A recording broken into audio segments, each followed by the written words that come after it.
Israel और फ़लस्तीन की जो जंग है वो आज चौथे दिन के अंदर दाखिल हो गई है। दोनों तरफ से भारी तादाद में बताया जा रहा है कि जानी नुकसान हो चुका है।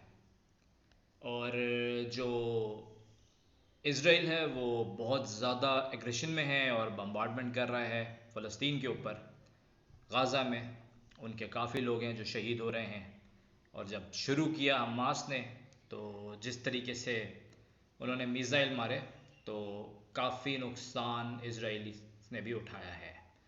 तो दोनों तरफ इस वक्त जो है वो भरपूर गुस्सा है, क्योंकि ये सीज़ फायर अगर नहीं हुआ तो इसी तरीके से भारी जानी नुकसान होता रहेगा। अब बीच में ईरान का नाम आ चुका है और कहा जा रहा है कि ईरान जो है वो फैसिलिटेटर था हमास का, कि जो उन्होंने पहला हमला किया है इसराइल पर, जो 7,000 के करीब मिसाइल मारे हैं, तो उसके पीछे ईरान है। और ये क्लेम कर कौन रहा है? अमेरिका बहादुर।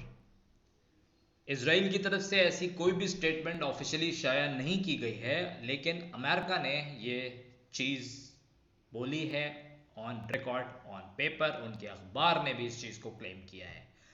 तो अब इसमें कितनी सच्चाई है, इस पे क्या इन्वेस्टिगेशन होगी और इसके बाद अमेरिका का क्या रद्द अमल आएगा ईरान के लिए, ये चीज़ अब सामने आ जाएगी 1 से 2 दिन के अंदर। क्योंकि वो लोग कहते हैं अब कि भाई जो भी इसके अंदर इन्वॉल्व है उसको हमने छोड़ना नहीं है और हमास को जो है हम ख़त्म कर देंगे, जो कि नेतन्याहू ने भी क्लेम किया है। क्योंकि अब उनका कहना है कि अब हम इस चीज़ को प्रॉपर एंड करेंगे, क्योंकि वॉर डिक्लेयर करी हुई है।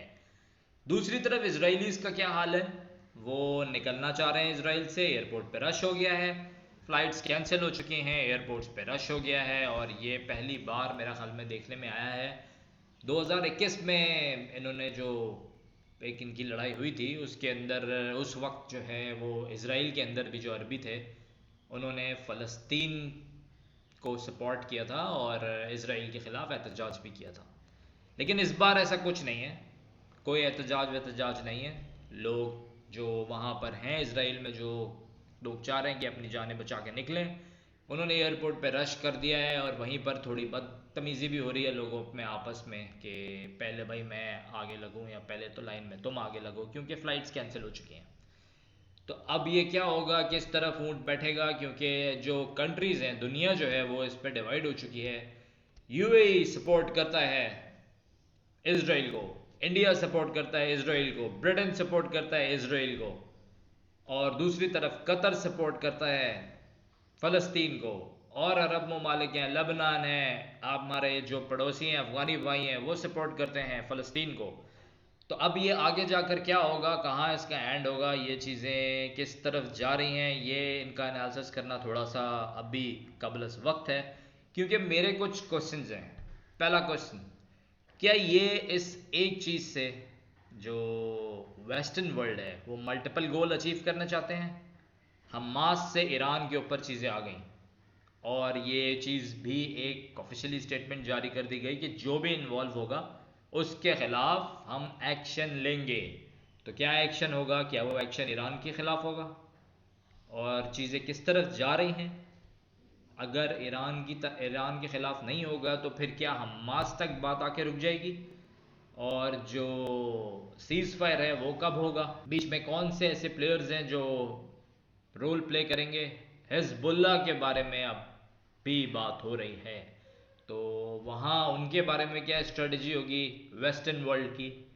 क्या उनको पूरी तरीके से रोका जाएगा? अभी उनको जो मुश्किलात दरपेश हैं गाज़ा के अंदर स्ट्रेटजिकली, वो नहीं कमांड ले पा रहे, वो नहीं आगे जा पा रहे, वो नहीं कंट्रोल संभाल पा रहे प्रॉपरली। क्योंकि कहा जा रहा है कि जो उन्होंने हमास के जो बंदे वहाँ चले गए हैं फ़लस्तीन के अंदर, और वो पैराग्लाइडिंग से भी गए हैं, वो मुख्तलिफ़ तरीक़ों से घुसे हैं अंदर, तो वहाँ पर अभी तक वो क्लियर नहीं करा पाए हैं। तो उनको काफ़ी ज़्यादा प्रॉब्लम्स फेस करनी पड़ रही हैं इस बार, काफ़ी ज़्यादा प्रॉब्लम्स फेस करनी पड़ रही हैं इस बार इसराइल को। तो ये चीज़ें अभी जिस डायरेक्शन में जा रही हैं, मैं समझता हूँ कि अभी सीज़ फायर बहुत मुश्किल है। इस चीज़ को पाकिस्तान किस तरीके से देख रहा है? क्या पाकिस्तान कोई मेजर रोल प्ले करने वाला है, या पाकिस्तान सिर्फ खामोश बैठा रहेगा, या पाकिस्तान एक बैलेंस अपना जो बयानिया है उसको रखेगा? जैसे सऊदी अरेबिया था, सऊदी अरेबिया ने भी कोई ऐसा हार्श स्टेटमेंट नहीं दिया इसराइल के बारे में, बल्कि यही कहा कि ये जंग जो है ये किसी के फ़ायदे में नहीं है और ये जंग बंद होनी चाहिए, लेकिन कोई सलूशन नहीं बताया। अब दोनों एक दूसरे को बर्दाश्त नहीं करेंगे, ना फ़लस्तीन ना इसराइल। इनको एक प्रॉपर इसका सलूशन चाहिए कि जो जगह उनकी है वो उनको वापस चाहिए, और जो कैप्चर टेरिटरी है इसराइल की तरफ से तो ऑब्वियसली वो उनको छोड़नी पड़ेगी, जिसके लिए वो तैयार नहीं है। तो कमेंट कीजिए, शेयर कीजिए, चैनल को सब्सक्राइब कीजिए, चाहे तो वीडियो को लाइक कीजिए। आप क्या सोचते हैं इस बारे में ज़रूर बताइए। अल्लाह पाकिस्तान का आमीन नासिर रहे।